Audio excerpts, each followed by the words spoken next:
Bonjour, on se retrouve dans ce nouveau tutoriel sur Excel 2016 où je vais vous présenter la fonction recherche V. Donc la formule de recherche V, elle permet d'aller chercher des informations dans une matrice sans avoir à refaire toute la saisie. Alors qu'est-ce qu'une matrice? C'est un tableau que l'on a renseigné avant, où on a mis des informations qui peuvent être des textes ou du chiffre. Donc ici, j'ai un bulletin de salaire qu'il va falloir remplir et ma matrice va être le tableau donc, de mes salariés où je retrouve donc leur nom, leur prénom, leur qualification, leur salaire et leur prime. Donc je retourne sur le bulletin de salaire. Ici, je vais taper un premier matricule. Donc je reviens sur salarié, on voit ici qu'il y a un matricule pour chaque employé.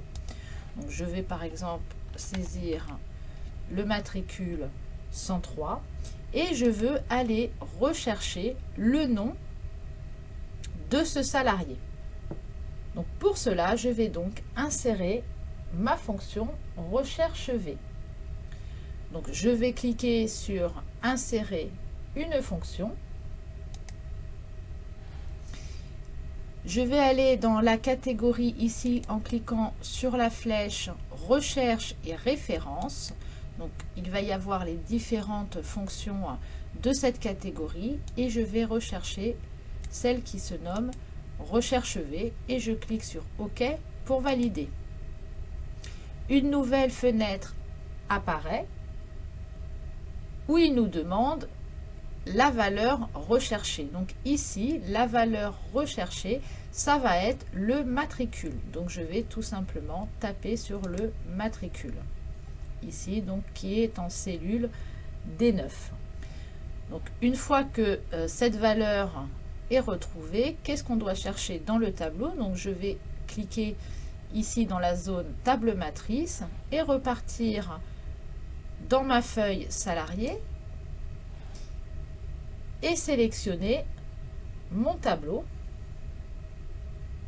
Donc je vais cliquer sur A1, garder le clic enfoncé et sélectionner l'intégralité de mon tableau. Je retrouve la fenêtre de l'argument de la fonction, donc on va chercher dans ce tableau-là.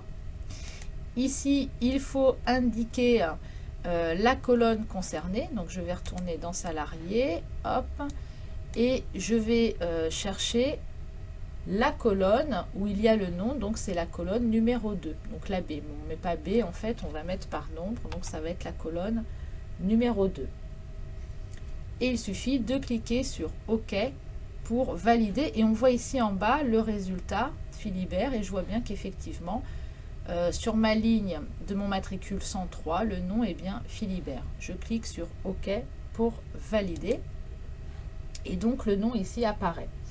Donc en gros, j'ai demandé à aller rechercher dans le tableau salarié le nom du salarié qui porte le matricule 103. Donc la valeur cherchée correspond au matricule, ça sera notre point de base pour rechercher toutes les informations sur le salarié, prénom, salaire, prime. Et la table matrice, c'est le tableau qui nous renseigne sur tous les salariés avec la zone de la colonne. Donc ici, c'était la deuxième colonne. On peut refaire la même chose pour le prénom. Donc je vais me placer ici à prénom. Je vais cliquer sur insérer une fonction. Je vais rechercher ma formule recherche V. Là, ce que je peux faire, je fais les dernières utilisées dans les catégories, puisque je viens de l'utiliser. Recherche V, je clique sur OK pour valider. Ma valeur recherchée, c'est mon matricule. Ma table matrice, je retourne dans mon tableau salarié, je récupère l'intégralité de mon tableau. La colonne, ici, ça sera le prénom, la numéro 3. Donc ici, je vais taper 3. Et je vais cliquer sur OK pour valider. De la même façon, je vais rechercher sa qualification, donc avec la même formule, et puis également la prime. Donc j'ai rajouté ici cette recherche V également pour la qualification, le salaire et la prime.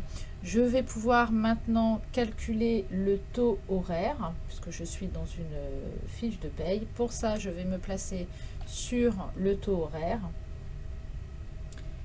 faire le signe égal, cliquer sur le salaire, donc ici qui est en D17, ajouter le signe divisé et sélectionner en E17 la quantité horaire et je clique sur entrée pour valider. Donc ici ça me donne un chiffre avec beaucoup de nombres, donc je vais réduire le nombre de décimales par exemple. Voilà, pour calculer les heures supplémentaires je vais faire le signe égal. Donc là on est sur un taux horaire de 25%. Je vais cliquer, sélectionner le taux horaire, là, donc qui est à 10,06, ajouter le signe de multiplication et rajouter donc 1,25 pour 25% et appuyer sur la touche entrée pour valider. Et de la même façon, je vais retirer un petit peu. Voilà.